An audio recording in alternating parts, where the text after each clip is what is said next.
What up, it's your girl Catalina Perez, and you are tuned into the OTS Project.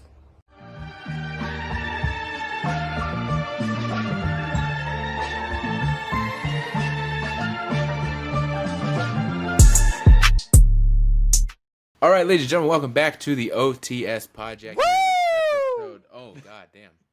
Here with episode 11. Theo, what's up, my boy? What's going on? I'm waking you up today. Yeah, jeez. Yeah, I don't know. I want to do a little bit something different. I don't know. That was the first thing that came to mind, was just a loud ass woo. Rest in peace, headphone users. Rest in peace, everyone. I'm killing them off early. Get the fuck out of here. Nothing much. I just did the tutorial for 2K25 because I just got it today because I'm a standard edition user, so it just came out for me today. Nice. So I've been playing around with it a little bit. I'm going to be playing it more throughout the day. Yeah. Nice. I've been playing. I have the Dead Man edition. The Dead Man. So I've had it for about a week. I think actually it has been a week officially. Yeah. So I haven't not too much going on this week for me. Just been playing 2K. I have my 2K review I want to go through, and maybe next episode we can do your full 2K review. Because you'll have it for a week by then. So yeah, I just been hanging out. Nothing crazy has been going on. I don't think anything crazy has been going on. I'm finally starting to catch up on Invincible because season 3 came out. I think like a few weeks back, and I'm starting to watch season 3, and just like season 1 and 2, it is very good. I'm enjoying it so far. Yeah, I don't know. I tried a few, probably like a year ago or whatever. I tried to watch the show. I couldn't get into it. Maybe I need to try it again because I know Wyatt, our boy Wyatt, he's a big Invincible fan. I know it's a big show in general. A lot of people like it, but for some reason I just haven't been able to. Like when I watched it, I just kind of zoned out. So maybe I need to try again. I know the creator of Invincible is also the creator of, I believe, The Walking Dead, and I know a cool little Easter egg that in one of the episodes of The Walking Dead, you could see some Invincible action figures on like a kid's dresser or something like that. It's a cool little Easter egg.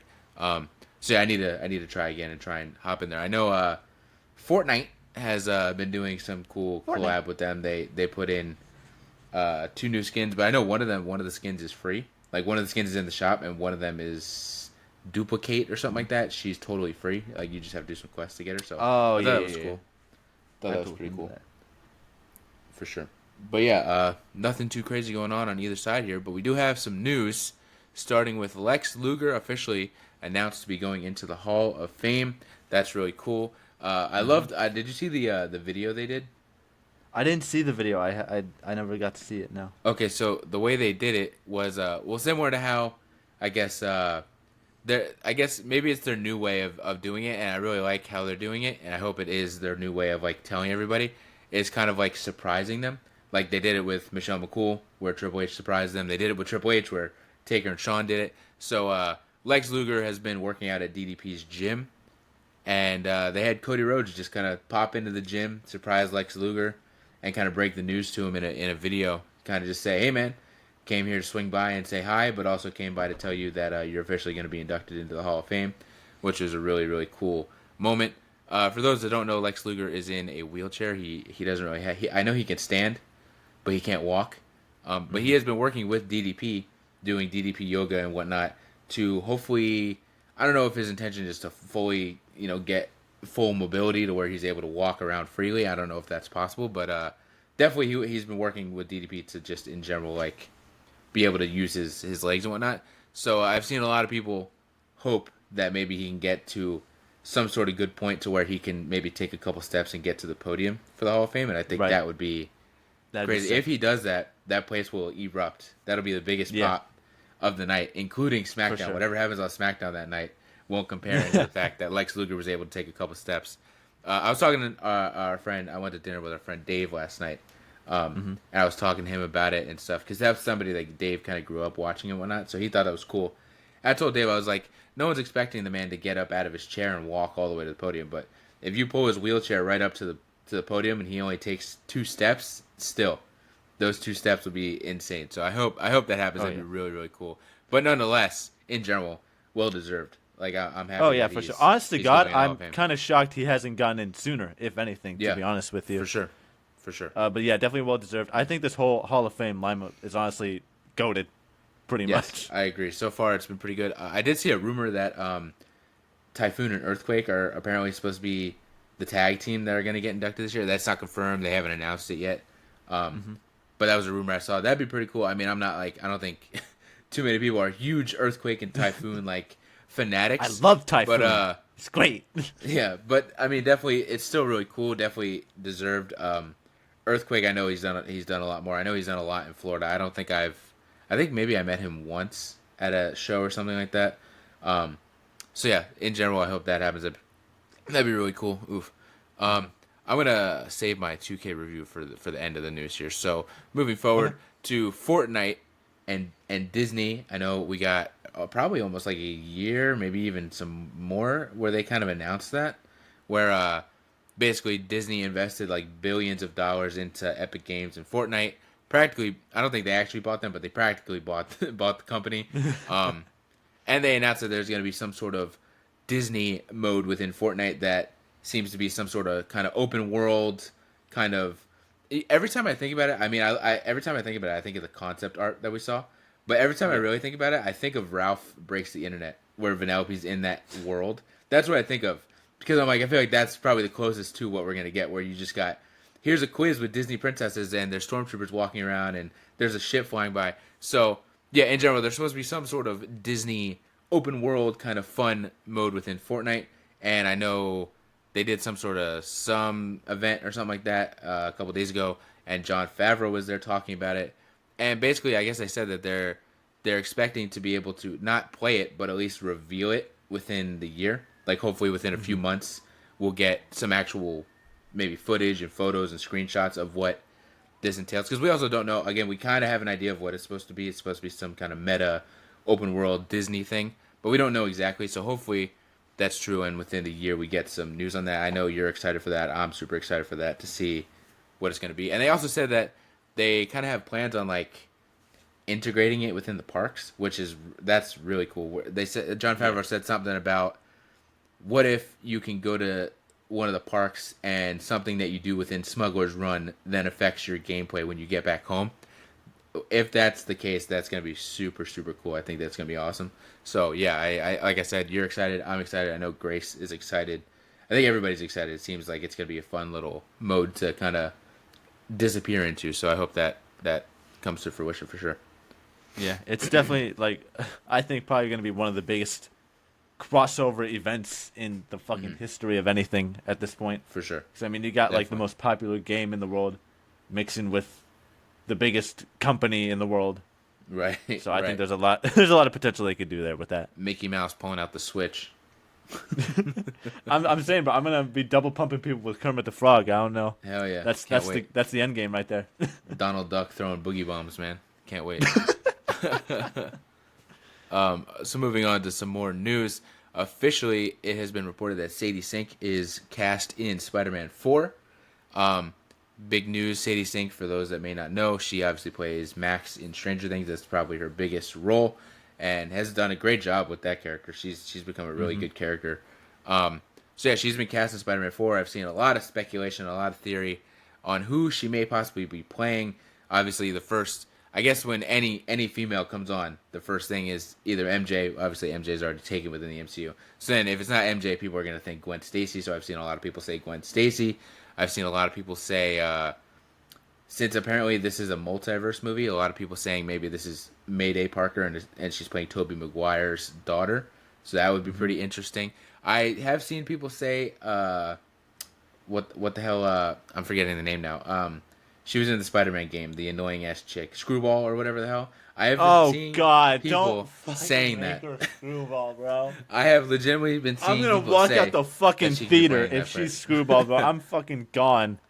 I hate Screwball so much. Yeah, she was very annoying. I mean, I don't think you or I had much knowledge of her in like comics or anything like that. So our first experience with her was Spider-Man PS4, and God, she is very annoying. God. So yeah, I hope not. So awful. I have also been seeing people speculate maybe she's playing Jean Grey, which I feel I've like seen would that be. speculation. I feel like she'd be a good Jean Grey, but I just feel like her introduction as Jean Grey in a Spider-Man movie would be a little. It's maybe a little it's kind of weird. far fetched. Right. It's definitely interesting. I mean, I could see it because if they're going younger, I could see them tying them into just in general like a younger cast. Um, yeah, I don't know. Who do you have any idea of who you or maybe who you'd like for her to play? Because I really have no clue.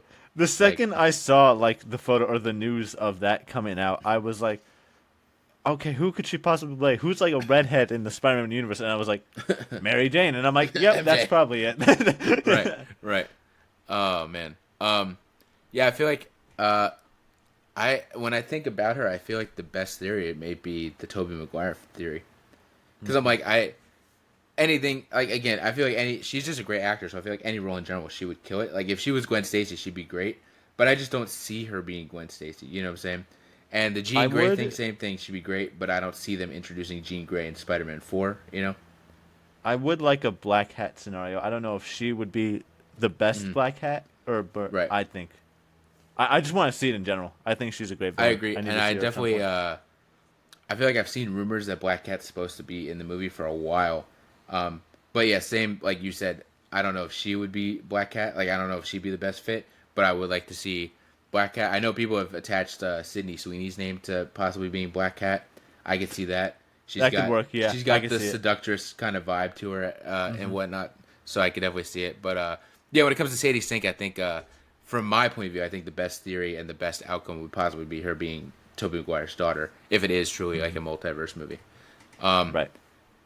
I saw it today right before we started recording, and I noted it real quick. I guess they announced Backlash is going to be in St. Louis, Missouri this year, right after WrestleMania. Ah. So Okay. that's interesting. Some news. I don't know if it's necessarily breaking news. Maybe they had already announced it, but they started promoting it at least. I hadn't seen it until now. My instant Is it thought Backlash was usually in like? Isn't that usually in like different countries and whatnot, or am I mistaken? Because I feel like for the past few years yeah. it's been all over the place. yeah, it definitely is, and I feel like hold on, let me go look real quick because I feel like they had already announced that Backlash was in Mexico or something like that. So maybe That's what I was saying. That's what I was thinking. so I'm like, maybe is I'm that- mixed up, isn't it and in maybe they announced that, and it's like for next year or something like that. Maybe.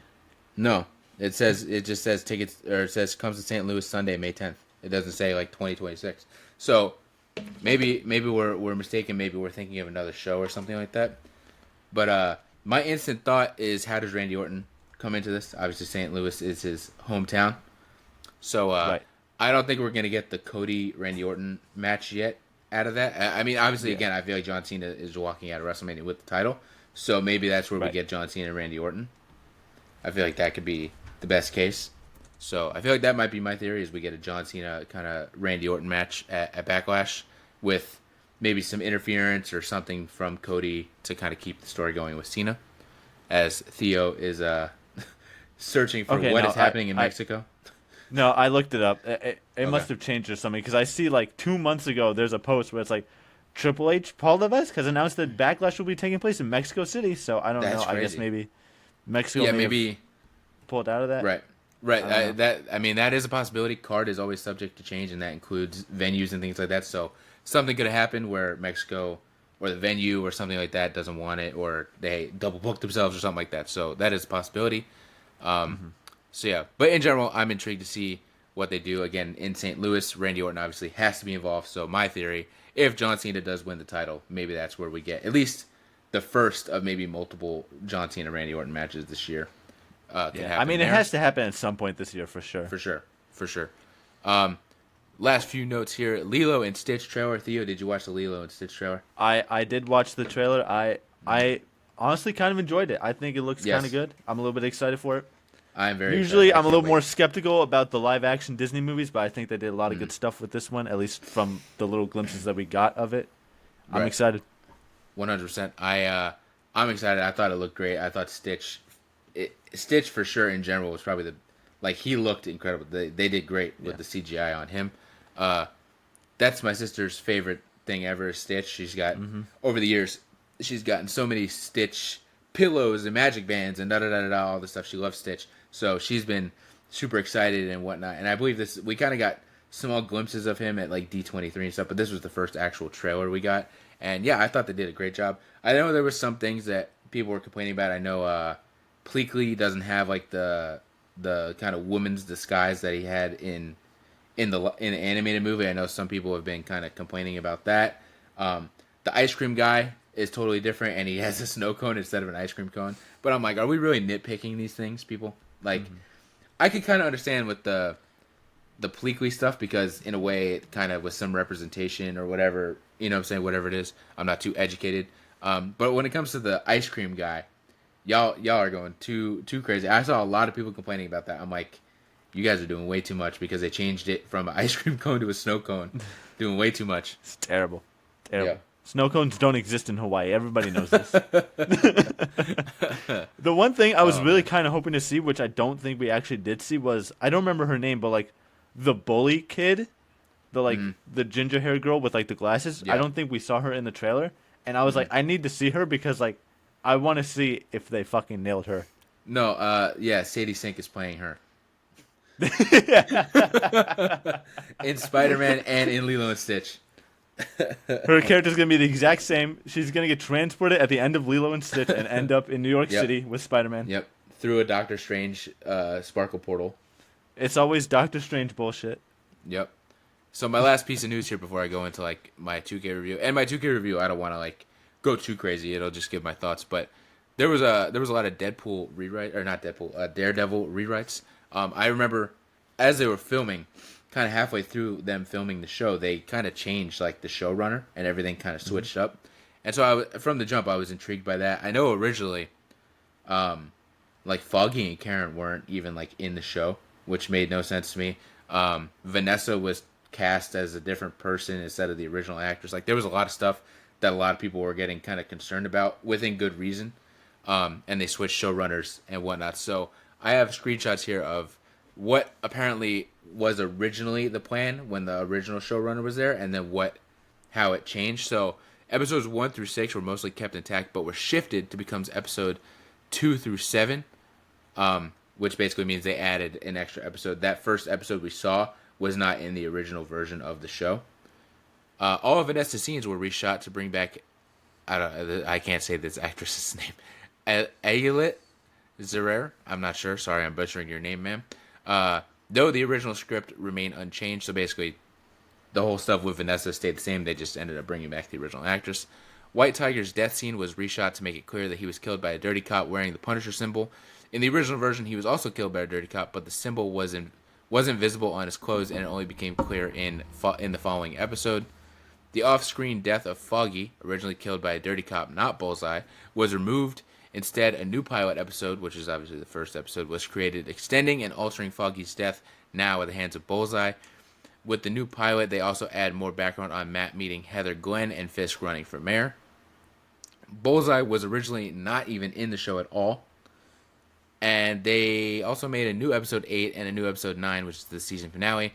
The season finale originally was going to feature the return of Karen, Punisher, and Bullseye all at the same time. So instead of them being throughout the show, they were literally all just going to show up in the last episode, which sounds absolutely horrible. Yeah. So yeah, that's kind of all the notes I have on that. I don't know, man. I think it was a good thing that I don't know who made that call, if it was Kevin Feige or what, but them changing showrunners was an incredible idea, because no offense to whoever the original showrunner was, but you don't know what the hell you were doing, bro, because just the idea that you're going to bring back Daredevil without really any of the original characters other than like Kingpin and Matt, you know what I'm saying? Like, no, because anybody that watched like the original Netflix show knows, like, obviously Kingpin and Matt, and the people that are playing them were important, but everyone else was also very crucial to that version of the show. Like, that's what made that show so great, is that the cast in general was just incredible. So yeah, the idea of them basically not being in it at all is absolutely horrible. So I'm glad they changed showrunners and added like kind of a pilot episode to kind of show Foggy's death. I know a lot of people still are kind of messed up over Foggy's death, but I think maybe I said last week, I know in the comics that there was a storyline where Foggy fakes his death, so maybe that's coming into play. But if Foggy is actually dead, I still think it was not a bad idea. I think it added a lot of weight and a lot of like kind of impact to the show, to show you like, hey, this ain't no She-Hulk Disney Plus show, which I like, but like She-Hulk Disney Plus show is lighthearted and fun, you know what I'm saying? So I think them killing Foggy off is like a, hey, we're back, and we're back with like a fuck you, you know? Yeah. So, yeah. What any thoughts on that? And what did you also think of like the most recent episode? I didn't see the most recent episode because Uh-oh. I kind of did forget to watch it. Whoops. Okay, I kind But of spoiled something for according, you there. My bad. yeah, it's all good. All of these rewrites though, I think were definitely a good job, as you previously said. Don't know what the fuck that last guy was on about. I didn't even really watch much of the like original show, but like, this is the important shit. You can't really just kind of like leave that behind. It wouldn't make Right. much sense. Yeah, That's kind of it. even the original show. I think I watched the first season when it came out like years ago, but I never like followed up on it. It wasn't until like maybe a year and a half ago that I actually finally sat down and watched all 3 seasons, even to the point where I think you came over for some family dinner or something like that, and we watched an episode together because I was just Yeah, we watching did. it. I remember that. So yeah, like it's probably like a year and a half ago or something like that where I finally sat down and watched it, and I was like, man, what the hell was I doing? Why was I not watching this? And I would suggest to you to go watch the original version of the show as well, because that is top tier stuff. Like even taking away, like I could say, oh, that's top tier Marvel or whatever. I could say that. No, that's just a top tier show, bro. Like that Netflix version of the show was incredible. Once I finally locked in and watched it, I was like, wow, I can't believe I've been slacking on this, because this is incredible, deep, and emotional stuff that they're going through. You said you didn't watch episode 3, so I don't want to spoil too much, but it wasn't even. It was in episode 3, but it was also in episode 2 where you could see one of the dirty cops has a Punisher symbol tattooed on him. So in episode 3, there's a cop that has like kind of like a chest plate kind of thing with the Punisher logo. So obviously these dirty cops are using that. Punisher himself is not in episode 3. However, I'm pretty sure he's showing up in episode 4, and my God, I cannot fucking wait.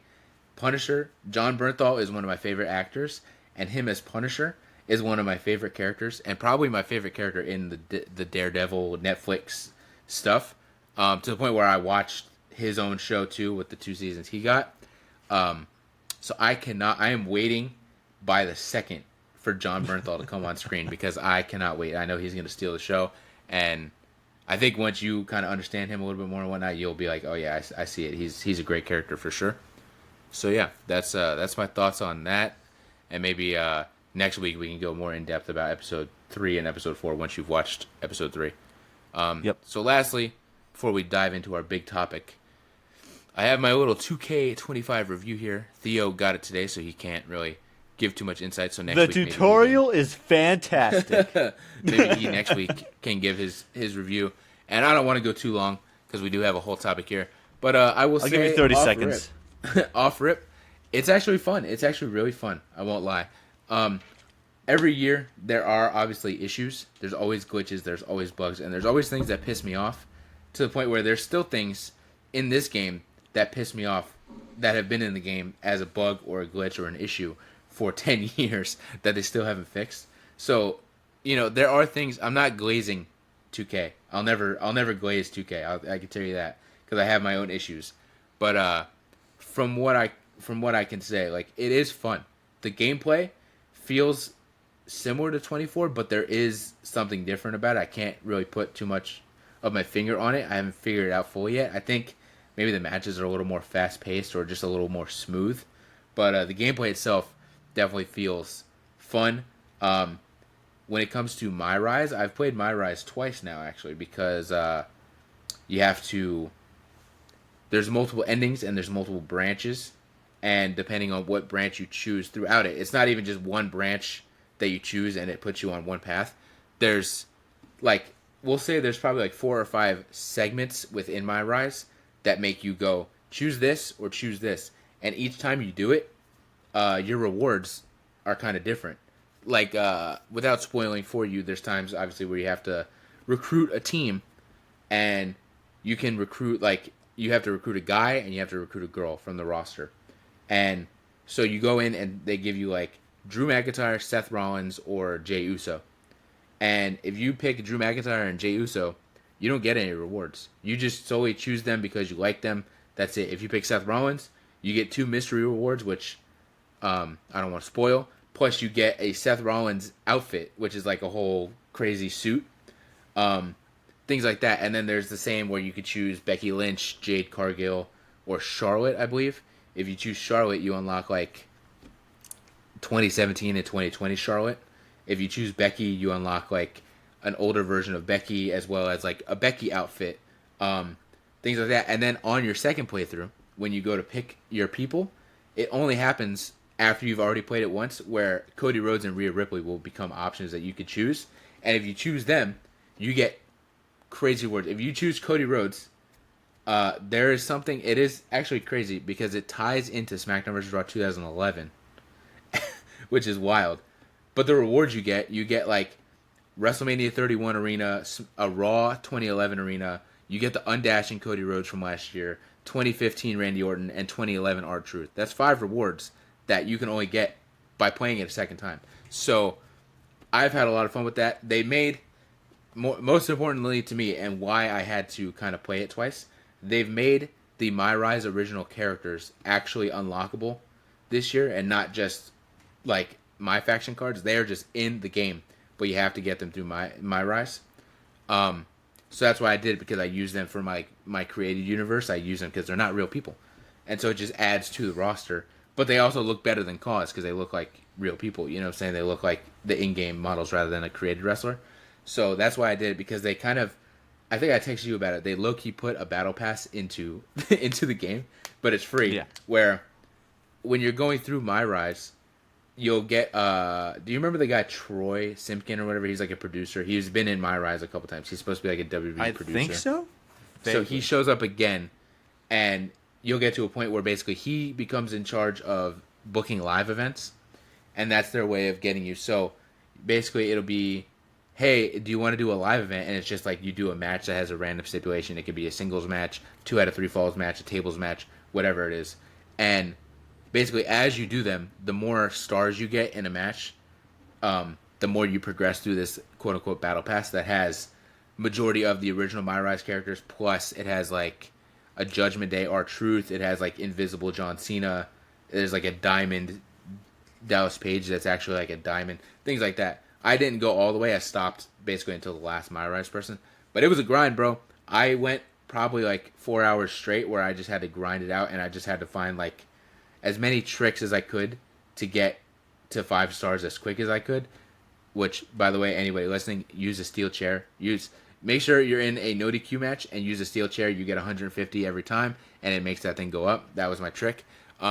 So yeah, in a way, it was fun. I grinded it, but you could have more fun with it and take your time with it. I just wanted to grind it out so I can just get those characters. But it's the same thing where, yeah, you kind of go in and you have these random bangers on live events, and you get Hector Flores, or you get Judgment Day R-Truth, things like that. So I thought that was pretty cool. So My Rise in general, I thought they did a great job. I hope they keep the formula for next year. I thought it was a really, really good job. And the story was really fun. I don't want to spoil it for you, but it's definitely a fun and interesting story that kind of mainly revolves around your characters, but it also heavily revolves around CM Punk. So that's pretty fun. When it comes to the island, I did dive into the island. I know that was something that we were kind of concerned about and whatnot. And I will say it is VC heavy for sure. They have stores all around the place, and each thing, I think the cheapest items were like 6K VC for one t-shirt. So it's not easy, but I will say from what I played, it is fun. I didn't play like online. There is the option where you can go into it's not like NBA where you can just jump into a ring, but it's in the idea of like you can go into certain areas of the like themed areas, and you can go to the ring and hit like join a game, and it'll take you to like a loading screen, and then you join an online game. I haven't done that yet. I'm too scared to do it. I'm a bit of a pussy. I don't want to get jobbed out. So I haven't done that, but they have it to where you can do like the storyline. Like there's an actual story in the island where you face like the computer.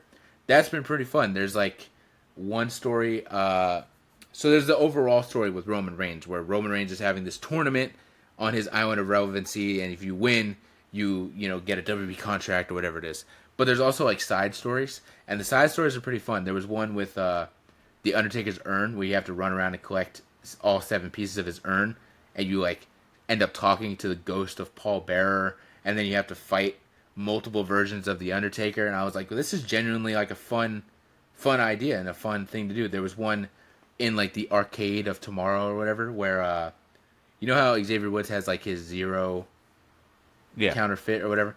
There was a whole thing where you run into Xavier Woods and you have like this friendly match with Xavier Woods, and then it turns out it wasn't Xavier Woods. It was Zero, and he's trying to take over so he can get out of the game. And so you have to basically like you end up teaming up with like Johnny Gargano and Dakota Kai to try and stop this like AI overtaking of Zero, who has like brainwashed Shayna Baszler and Gunther and has put them in mech suits. Like, it is so wacky, but it's genuinely fun. Like, I genuinely was like, what is this? But this is also hilarious because then, yeah, you're like, you're your person, but you're running around and you're fighting Gunther in like a mech suit. And I'm like, this is so stupid, but so fun. So it is VC heavy for sure, but the actual stories and whatnot are pretty fun. I've been enjoying it, and it's not hard. I think it depends on the difficulty you have the game on. So I normally keep it on easy just so I can manage things.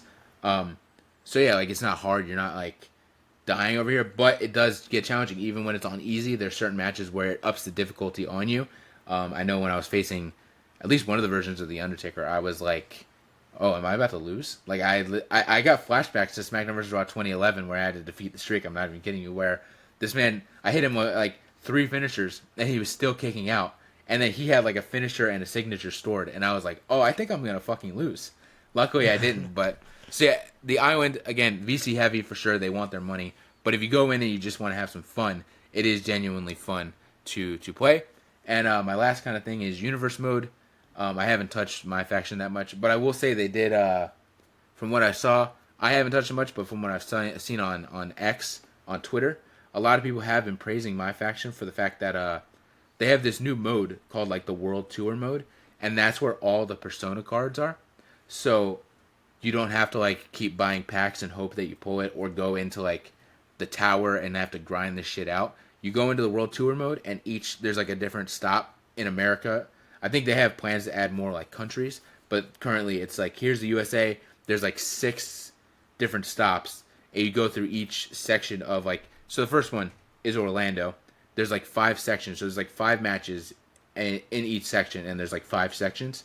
If you do all those matches, so what, 5, 10, 15, 20, 25 matches, you do 25 matches, you unlock my faction points, but you unlock a Persona card for Kalani Jordan from like 2023. So things like that. I know there's one in Chicago where if you do all of it, you get like 2010 CM Punk with the long hair and the long beard. So it seems like they made it, for the most part, easier to get Persona cards, and people have been enjoying it. I haven't touched it too much, but from what I've seen, a lot of people are enjoying it. But Universe Mode is the biggest thing for me, and they cooked, bro. They low-key cooked, I ain't gonna lie. We ain't got story editor. That's obviously the big thing everybody wants. But from what I will say is the quality of life stuff that they have upped in Universe Mode, at least, it's cooking, man. They made it to where you can put a PoE on any show on any day that you want. You can have a PoE on a Monday. You can have multiple shows on the same day. It's like how, NXT. I was joking with my friend Jesse. I was like, we have NXT Stand and Deliver to thank for this, because that's the only like show where it's NXT Stand and Deliver, and then like 3 hours later you have WrestleMania Night 1. So yeah, you could put multiple shows on one day. So things like that, they've cooked. So Universe Mode so far is cooking for me. I'm really enjoying it. Again, we want that story editor. Hopefully we get to a point where we can get that. But the small stuff that they've added in is definitely fun. The intergender wrestling is fun, and the fact that you can have singles and tag titles as intergender titles, that's also really, really cool. So overall, to wrap it up, so I don't go too long, 2K25 is fun. I'm enjoying it so far. I'm having a good time, and I think they did it's still like every year it feels like it's just like a 2K24.0. You know what I'm saying? So it does still have that vibe a little bit, but the changes and the updates that they've made definitely have been good in my opinion, for sure. So that's my 25 review. Yes, I am still here. Yeah, I'm sorry. In case you audio listeners were wondering, I am still on the call. I'm sorry, but what am I supposed to do? You haven't touched the game yet, so I have to. That's just my tangent there, my review. But in general, yeah, I've had a really, really fun time with it so far. So I'm excited for you to dive into it today, and hopefully you have the same opinions on it. Yeah, I'm excited. Are you still on the call? Am I here? Hello? Kyle? So, I'm here to talk about my movies. going into our official topic here. You got me all messed up. Our official topic of today's podcast. We are going to break down our Letterboxd top 4. Most have probably seen it where they constantly Letterboxd or the Letterboxd account will be at premieres for movies, and they always ask the cast of whatever movie, "What's your Letterboxd top 4?" And even if they don't have a Letterboxd, they just say, "What's your top 4 favorite films?" So I thought it'd be a cool idea if we just kind of broke down ours. So, Theo, do you want to start with yours? I'll start with mine. We were gonna do honorable mentions, but then we realized that we have too many movies to do that. So maybe it would be another hour episode, at least. Yeah, maybe we'll do an episode where we just talk about movies that we love that aren't in our Letterboxd top 4. God, I love Ken the Hat, Mike Myers so much. It's great. There you go. There's his honorable mention. There we go. That's my. that's the one. Sonic 1 and 2 are my honorable mentions. And the Sabrina Carpenter Nonsense Christmas Special. Fucking Hundreds of Beavers is another honorable mention because that's. What's before you do jump in, what's your Letterboxd username in case people want to find you and follow you? Oh, God, please don't. KS_Bebop. That is my username. There you go. And mine is just OTS Bridger or Kyle Schneider. You can find it, I think, on either of them. Are you still on the call? Hello? Hello? Is this thing on?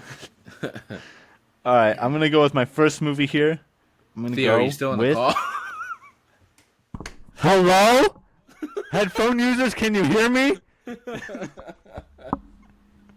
I don't think he's Am I here? Hello? Hey. All right. Oh, man. Whiplash. That's my first movie is Whiplash. Before I get cut off again, it's fucking Whiplash. This, contrary to popular belief, this movie is my tempo. This is my favorite fucking movie of all time. I love it. Anybody that knows me, I love jazz music. It's my passion. That's what I'm working towards. Turn my pages, this movie's bitch. all about that. What?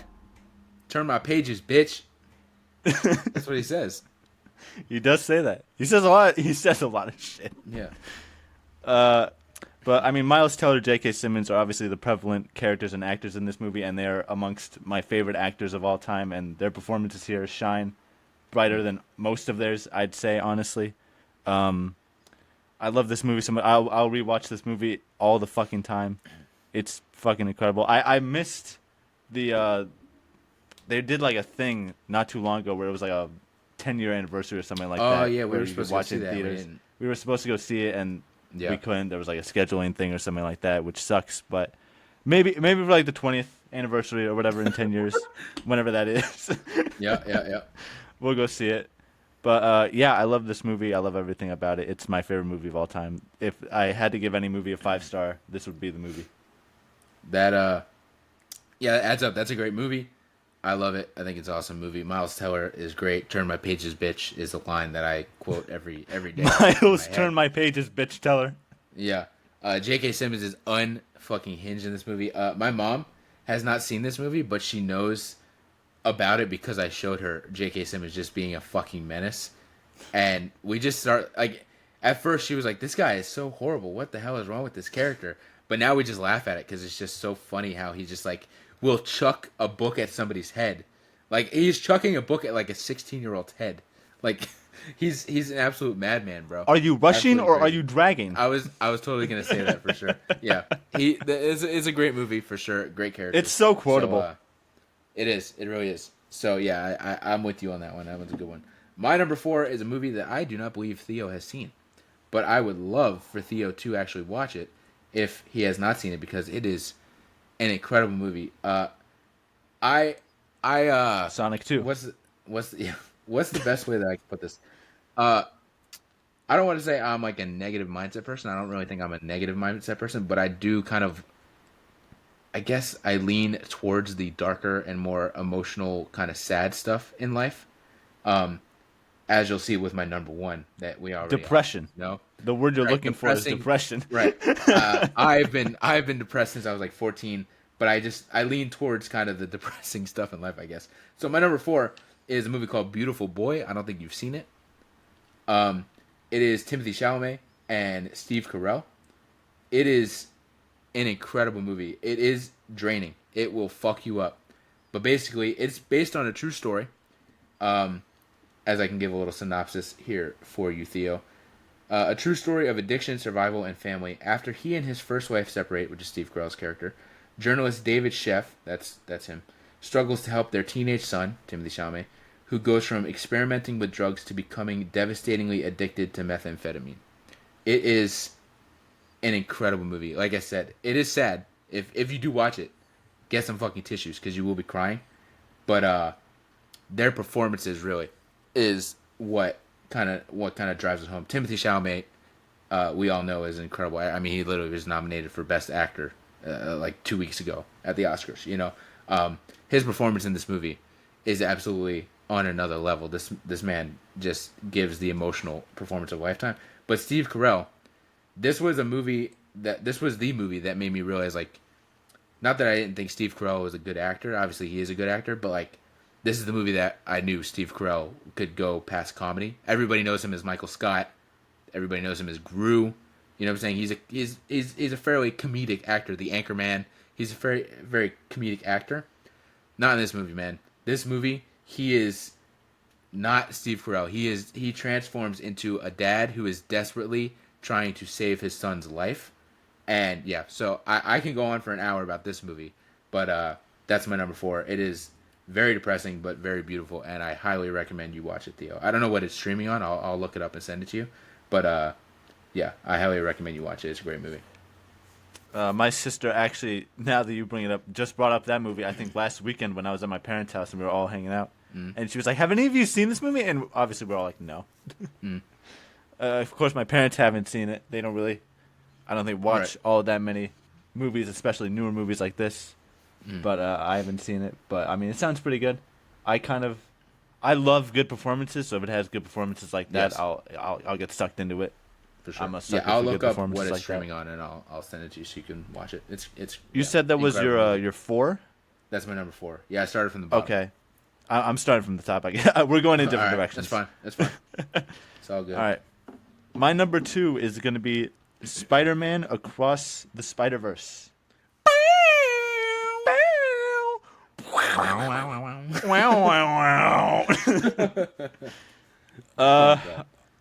Let me tell you what. This is a best of in many fucking categories for me. It's my favorite Spider-Man movie, favorite superhero movie, favorite Marvel movie, favorite animated movie. Yep. Like this thing checks off a lot of fucking boxes for me. This is obviously I mentioned this like a month or two ago on whichever episode it was that me and my whole like friend group took up a whole row to see this movie. So obviously there's some good memory behind that, but I mean I just think this is the best superhero movie of all time, best Spider-Man movie, best in a lot of categories. I love this movie so much. I know that they're having or have been having a few little complications with the sequel, which does make me a little bit worried, but this one in particular, I think I could just always go back and rewatch and enjoy. And I mean, it's one of the movies where I fell in love with this guy, Spider-Punk. I love that guy so much. He's great. Great character. But yeah, I think they do a lot of great stuff with the writing, a lot of great stuff with the character work, a lot of great stuff with the art, especially. I think artistically, this is one of the best animated movies of all time. I cut you off, but the scene where Gwen is, in general, Gwen's universe being watercolor, but it changes on the mood of the scene is top tier. Like that's top tier art right there, bro. Yeah, exactly. I knew exactly when you said Gwen Stacy. I'm like, I know exactly where you're going with this because I completely agree with you. It's fucking amazing. Incredible. I love it. It's good. Love it. Yeah, it's an easy number 2. That movie is top tier. It's not on my list, but that's an honorable mention. Like I love both the movies that are so good, but I think the second one is better. Yeah, just in general, like incredible movie. Performances are great. Like I said, the whole Gwen Stacy stuff with her universe is incredible. But Gwen's backstory was also incredible. It was very sad with her Peter becoming like Lizard and all that stuff. Just because he wanted to be like her, I was like, wow, that's like heart wrenching stuff. Everything about it. I have always been a fan of Spider-Man 2099, but this movie was really my biggest exposure to him, and it just made me more of a fan. I always like kind of the bad guy, but I really always like the sympathetic bad guy, and that was executed perfectly with him. You understand why he has to do what he has to do. You know what I'm saying? Mm-hmm. And not only do you understand it, you feel for him because he lost everything. You know what I'm saying? And he tried to change it, and when he tried to change it, everything got fucked up. So, yeah, I absolutely loved it. Oscar Isaac is one of my favorite actors, probably in my top 5. So him playing not only Moon Knight, which is one of my favorite characters, but him also playing Spider-Man 2099. I'm like, man, they're appealing to my heart because I just love Oscar Isaac so much. Yeah, that movie, incredible movie. I can't wait to see if we actually get the third one. if it even happens. If Shamik Moore can stop thirsting over his co-stars for a second, maybe we will finally get our third movie. if only. So yeah, I agree with you that that's a top tier movie. So it being in your top 4 is not shocking. My number 3 is also an animated movie. When I did my top 4, I have my number 1 favorite just in general, but my other 3 I try and find something from different categories. So like Beautiful Boy is a super sad movie. I have an anime movie, and then I have a comedy movie as my number 2. So my number 3 is Toy Story 2. That Across the Spider-Verse is one of my favorite animated movies, but Toy Story 2 is my favorite animated movie. We obviously both grew up with Toy Story. I feel like every kid grows up with Toy Story. Even kids now grow up with Toy Story, but like we grew up when it was coming out. Like I think the first one came out before we both were born. I think it came out like 97 or something like that. But like Toy Story 2 came out in like 2000, and Toy Story 3 came out in like what was that, 2008 or whatever. Like so we kind of did grow up like that. as the main ones were coming out. You know what I'm saying? As the original ones were kind of coming out. So I've seen them all multiple times. Toy Story 3 I also love because it's so emotional there for a second towards the end. But just something about Toy Story 2, man. I've always been a big fan of toys. I've been a collector, as y'all can see in my background. So I think what really made me love this movie is the fact that they go to a toy store and that half the movie is spent inside of Al's Toy Barn. I always just love like the scene with the bouncy balls where the bouncy balls are going to crush them and they're running away, or the scene where there's a bar. I can't believe I have to go to work on a Saturday of all days. The scene where like they're having the Barbie pool party and like all the Barbies are like hanging out, like just everything like that. The scene with the mountain of Buzz Lightyear toys on the shelf and what like just the fact that they roped in a toy store into it, I think is what really made it my favorite. So yeah, I mean, top tier movie, incredible movie. I don't know anyone that doesn't like Toy Story 2. I can tell you that much. Yeah.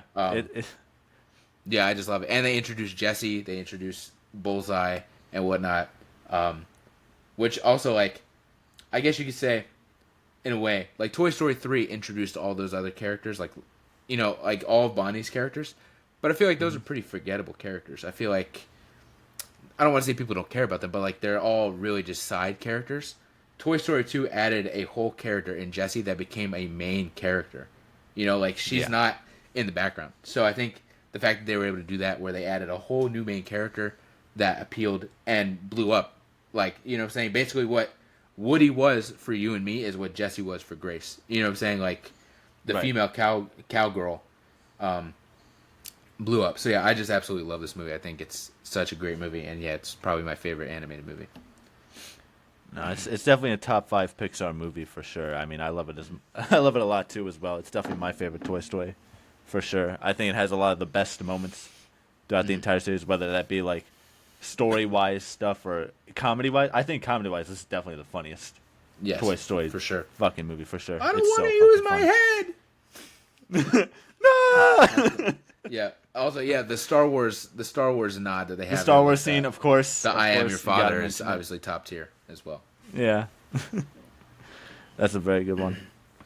My number 3. Also, I kind of want to mention this. I don't think this is going to be my top 4 movies of all time. This is just my Letterboxd 4. These are kind of the 4 that make me up as a person, I would say, and my interests and whatnot. I think is a little more of a good definition of what my Letterboxd 4 is. Stop. I probably should have said that beforehand. I'm not. My number 3 is going to be The Muppet Movie. If you cannot Theo. tell from my background, I am a huge Muppet fan. I love the Muppets. I Who's love that? the Muppets so much. Who is that? Who is that? This Yeah, who is that? or this? Both. They look like they're brothers or something. Are they like a Okay, tag this team one's somewhere or Fozzie something? the Bear, and this one's Okay. Miss Piggy. Oh, gotcha. I thought they were Nailed it. frogs. No. Yeah, but I'm a huge Muppet fan. I've been a big Muppet fan since like, I think Oh the wait, beginning of last year. I know who those guys are. That's the mascot from Rainforest Cafe. Yeah, there you go. Now you remember. That's who it is. Okay. That's who it is. Yes, of course. My favorite restaurant, the Rainforest Cafe. Disney Springs legend, the Disney Rainforest Cafe. Springs Rainforest Cafe, home of the world's greatest butter chicken. Hell yeah, brother. That shit was fire. The Animal Kingdom one, that's the one we went to. Yeah. Yeah, no, but Muppet Movie's on there. I love the Muppets. This is like one of my top 3 favorite Muppet movies. I think this is just like the quintessential Muppet movie. It is. Like it has all the comedy, it has all the characters. It has everything you would want out of a Muppet movie. I would say It has Jason Segel. This one's no, this is the original like 1979 Oh, one. I thought you meant the okay. Never mind. No, Then no, I have no, no clue what you're. I don't even know what you're talking about then. You don't know about this? Oh I don't my think I've seen the god! original I'm one. sitting you down watching this movie with you at some point for sure. I think I love it. If my memory like serves me right, I believe I've seen Muppets Wizard of Oz. Mm-hmm. I believe I've seen Muppets in Manhattan, and I think Okay. I saw the first of like the Jason Segel one. I didn't see the one with Ty Burrell. I didn't see the second one, but I did see Mm-hmm. the first one. I believe. I think those are the only 3 Muppets movies I've seen. Have you not seen Muppets Christmas Carol? I don't think I have. Oh my god, that's if I had to interchange this one with any other Muppet movie, it's that one. Those are like 1 and 2. That honestly, Christmas Carol is probably the one Muppet movie I like the most. But I mean, hold on. Well, don't get me mistaken, because it's like I've seen the movies, but it's not that I wanted to see those movies. Okay, well I'm going to force you to watch those movies then because they're amazing. Okay. And I'm not going to We'll give you the see. We'll choice see in the how matter. that It's gonna go. It's not your choice. Yeah, I love this movie. I love this movie. I love Christmas Carol. I love Muppets. Everything about it. The comedy of it. Puppet shit. I love all of it. I literally went as Jim Henson for Halloween last year. I don't know if you could pull up the picture of that because I'm sure you do have the picture of it. I do have the photo. I was dressed up as a soldier from Attack on Titan. Yes, that was a fun Halloween. We had a good time. It There were was. not enough kids though. Our neighborhood was not. lacking. But the amount of kids that were there, I had no problem bullying. So Yeah. Yeah, that's my number 3 though. Muppet movie. I'm gonna get you to watch it at some point. That and Christmas Carol, probably closer to All right. Christmas. yeah, I mean it's no not a surprise to me. I'm not a big Muppets guy, but we've kind of said like how Muppets is to you is kind of how Power Rangers is to me. Right. So yeah, I think I've only seen the 3 that I've seen, and well, I originally didn't plan on seeing any others, but I guess that's about to fucking change. So, but yeah, I don't. It doesn't shock me that it's in there. I can't say too much because I haven't seen it, or at least I don't think I've seen it. But yeah, Kermit the Frog. Kermit the Frog. All right, my next one. I don't even need to pull it up. I already know. My number 2 is my comedy movie. As Theo is doing something. Oh, I'm fixing my set. he's getting his Rainforest Cafe frogs back to where they were. Look at that I ass. love the Rainforest Nice and bony. Cafe. With Do his you like my PJs pajama on. pants?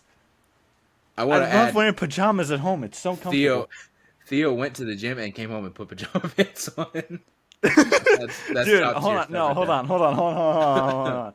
My aunt from Buffalo has taught me since I think like 15 years old that no matter where you go or what you do, the second you get home is you put on pajamas. Because why would you not Okay. be your most comfy at home? That's true. I mean, I don't put on PJs, but I definitely have like lounging shorts. And when I go home, like I'll put on normal shorts, and when I go home, I change into like gym shorts. So Exactly, yeah. So get my it. number 2, back on track, and my comedy movie. Theo probably already knows it. It's my favorite comedy movie of all time. That is Superbad. I absolutely love this That's movie. an honorable mention for sure. Absolutely love this movie. me and my family have kind of like a beach house kind of thing in Titusville, Florida, kind of near Orlando, that we've had since I was kind of like not a teenager, but I was probably like, I don't know, like 11 or 12 when we got that house or something like that. So we've had it for a while. There's no internet there, so when you're there, your only resort is to watch TV shows or movies that you have on DVD. I think we went every summer for like 5 years. We would go to this house for like a week. I think I watched Superbad for 5 years straight every summer because I just loved it so much, and it was like one of the few DVDs I had. Yeah, top tier movie. It is so funny. It is so once I got you on it, because originally you hadn't seen it, and I think I showed it to you, and now it is just probably our most quoted thing. Like, we just constantly will quote this movie. Pussies on the pavement, fellas. Like, it is so good. The scene that is low-key underrated until I think you may have brought it up to me is the scene where they force Michael Cera to start singing. And I had never, like, thought it was too funny or paid too much attention, and then you brought it up. I'm like, this is the funniest scene in the whole fucking movie. It's so fucking good, bro. These eyes I don't know how are you crying. I'm crying. Oh, it is so good when Jonah Hill's dancing with Homeboy's sister, and he's leaving, and someone goes, "That's fucking period, boy." And he's like, "I know, fuck me, right? Fuck me, right? Dude, top tier movie. It is my favorite comedy. I love comedy movies. I have honorable mentions. The Other Guys, great movie. Any Adam Sandler movie, I love. Another honorable mention. Like, I love Big Daddy. I love Happy Gilmore. I love Just Go With It. But my number one comedy movie is Superbad. I have not laughed at a movie as hard as I've laughed at Superbad. You know what my actual favorite quote from the movie is when when they're playing soccer and Dave Franco shows up and he's just like, yeah, or Jonah Hill's like, remember when you pissed your pants in the 4th grade? And he's like, it was in the fucking 4th grade, dude. Like, that shit. People don't forget. People never forget. And I thought you were going to be like, calm down, Greg. It's fucking soccer. Yeah, that's the best part. Yeah, calm down, Greg. It's fucking soccer. It's soccer. Yeah, it's so good. So that's my number 2. I love it so much. Dude, that movie is so fucking amazing, bro. That I have like a trinity of comedy movies. That's one of them. That's like my 2. Other Guys is like my 1. And then I think 22 Jump Street is my 3. I just recently watched that, but I was fucking crying the entire time during that. Both the 21 and 22 Jump Street are both great movies. They're both good, but I like 22 just a little bit better. It's more fucking stupid. What I love about Superbad, obviously, is so funny, but I like how they really balanced well the mix of Seth and Evan and the cops and McLovin. Like, it's a perfect balance of they're not doing too much with Seth and Evan, and they're not doing too much with the cops and McLovin. Like, it is so perfectly balanced where it just cuts between the two, and both storylines are so equally funny. It is incredible. Mm-hmm. It's so good. That's a great pick, honestly. Yes, sir. My number 4 and my final one is going to be Star Wars: Return of the Jedi. Bum, bum, bum, bum. Bum. Love it. This is my favorite Star Wars movie. I have a tradition for myself where every May the 4th, or at least I try my best to do so, around that Star Wars time, where I'll just go home and I'll watch it after work, and I'll pull up a little bowl of popcorn, I'll turn off the lights, and I'll just enjoy the movie. Yes, sir. This is my favorite one for sure. I've been doing that tradition for, I think, almost 10 years now. Like, it's been going on for a good while now. This has been my favorite Star Wars movie for a while now. I'm a sucker for good endings, and this is one of the best endings to a trilogy of all time. All the characters, the duel between Luke and Vader is one of my favorite duels of all time. Contrary to popular opinion, I fucking love Ewoks. They're fucking awesome. And unless you're in Battlefront 2, then I don't know if we love Ewoks. Dude, that fucking mode is amazing. Oh. I need that to be like a permanent mainstay from Battlefront games from now on. That's like the closest thing we'll ever get to like a Star Wars horror movie is the Ewok hunt mode on Battlefront 2. It is. Yeah, it's so good. I love it. Anyone that never played it, I think it's too late now, but that mode was terrifying. That mode was terrifying. That's like Star Wars version of like Friday the 13th or something like that. Yeah, or Five Nights at Freddy's or something like that. Or, some sort of horror game. Yeah, for sure. But this is my favorite Star Wars movie. I love it. I mean, Star Wars is very big for both of us, so I felt like it wasn't right to not include it in some way in my Letterboxd 4. Of course. So I picked my favorite. Yeah, great movie. I love Return of the Jedi. It's not my favorite. At one point, it was close to being my favorite, but currently, I'll say it's not my favorite. And I don't think my favorite's ever going to change at this point. But yeah, I love that movie. It's a great movie. Such a good ending. One of the most underrated, and I highly recommend people go and listen to this shit because it is probably the most underrated Star Wars song ever. Is the fucking Celebration song. That is my favorite Star Wars song ever. The hopefulness in the beginning, like the dun dun dun na na na. So good. It is peak. I don't see people honestly, talk about it. I think it has the most underrated soundtrack of any Star Wars movie. Yeah, it's incredible. It's so good.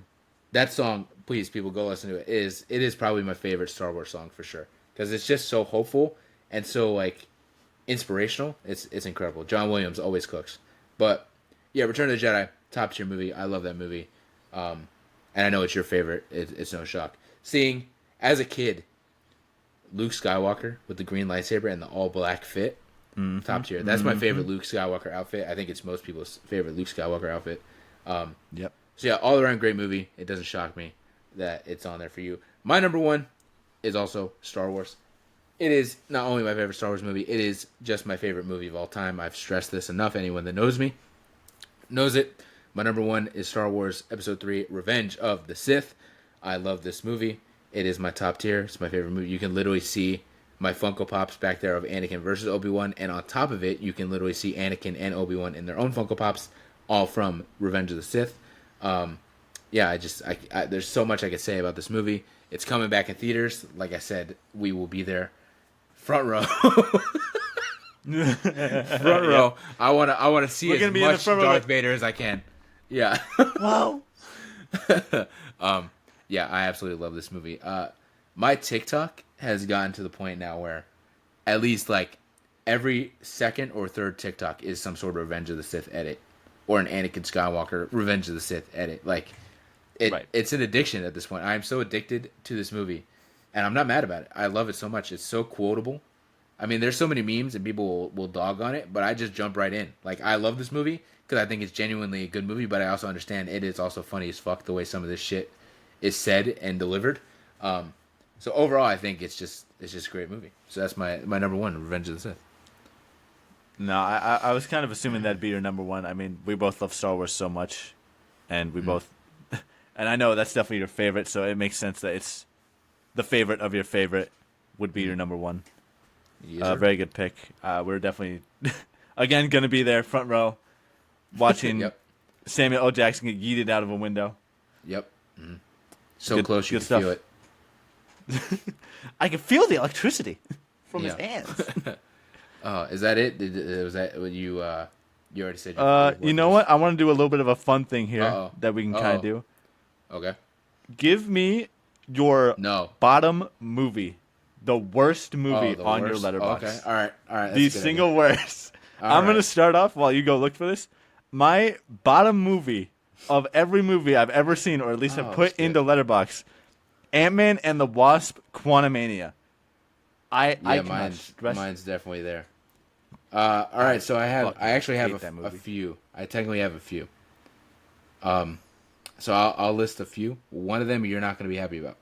One of them you are not going to be happy about. So my lowest one, with 1/2 star, is Aquaman. Yeah, I did not like that movie. But also, with 1/2 star, Cats. I watched that movie. It is an abomination. That movie fucking sucks. But I have two more I will say here. With 1 star, Knives Out. I thought that movie was boring as hell. Mm-hmm. And the one that I'm going to say that you are going to fucking hate, and you may just leave the fucking chat. With 1 star, The Shining. Yeah, no, that's criminal. That's criminal. You need to go to movie jail. Hold on. You're going to movie jail. I saw that I have something like written. I have a review written. I thought it was going to be this well-written thing. My review of The Shining on...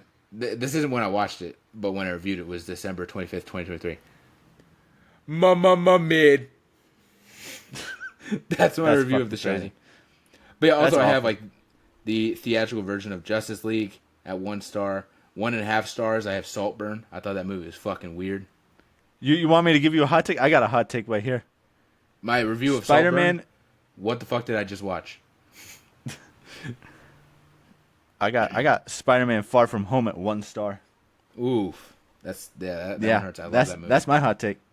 I thought you liked that movie. That movie. Like, or at least I that you no. liked it more. Oh, okay. I fucking hate that movie. There's nothing I like about that movie. I do have a few hot takes on this thing other than The Shining. I have Zodiac. People love that movie. I have it at 1.5 stars. I thought it was boring. One that's probably not a hot take. Thor: Love and Thunder actually has 1.5 stars. I would have thought. I gave it 1. Even less. Yeah. The original Wonder Woman 1.5 stars. Thought that movie sucked. Here's another hot take that people might chew me out for. Batman 1989. 1.5 stars. Did not like that movie. But I do like the second one with Catwoman. I got one you'll hate. Ready Player One, 1 star. Yeah, I love that movie. I turned you on to that movie, and you said that movie fucking sucked, and I was actually really, really sad about that. I thought it was a really fun movie. But yeah, I have way too many. Fred 2, Night of the Living Fred, 1.5 stars. What? So random. So random. What is that? Yeah. Oh, man. Horrible. Dragon Ball Evolution, 1.5 stars. Paul Blart Mall Cop 2, 1.5 stars. So I have. How many films do you have like list like reviewed or logged? I should say. I have I think it's like 300 something. I think. Okay. Let me see. Where would I go? Mine is 892. Yeah, I got 315 on here. Okay. But I went through and people make lists of films that come out every year, and I kind of went through each year up until like 1999 or some shit, 1998, and like log stuff. So that's probably why. So yeah, that's our Letterboxd top 4. For me, Revenge of the Sith, Superbad, Toy Story 2, and Beautiful Boy.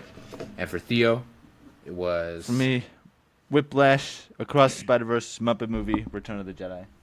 Yes, sir. Hey, now. So yeah, that's the episode. Nice long episode. We had a short episode last week, so we added some time to this one. Yeah, it's our episode. So I think it was a fun episode. I enjoyed that. You can follow me at OTS Bridger on X, on Instagram, on Letterboxd as well. Theo is OTS Bebop on X, and KS KS underscore Bebop on Letterboxd if you want to follow us and see our Letterboxd accounts. Theo is not really one. He logs them, but he doesn't actually review them. At least from what I've seen. I like to review them, but my reviews either depends on the day and depends on how I felt about the movie. So either it'll be a nice, long, thought-out review, or it'll be like The Shining, where I just go, "This was fucking mid." So sometimes it's funny, sometimes it's an actual review. So yeah, follow us on Letterboxd, follow us on the socials. Shout out the WNRN for being our podcast hosts. Always, they're the best. And with that said, we will see you next week for episode 12. get on my fucking tempo. Turn my pages, bitch.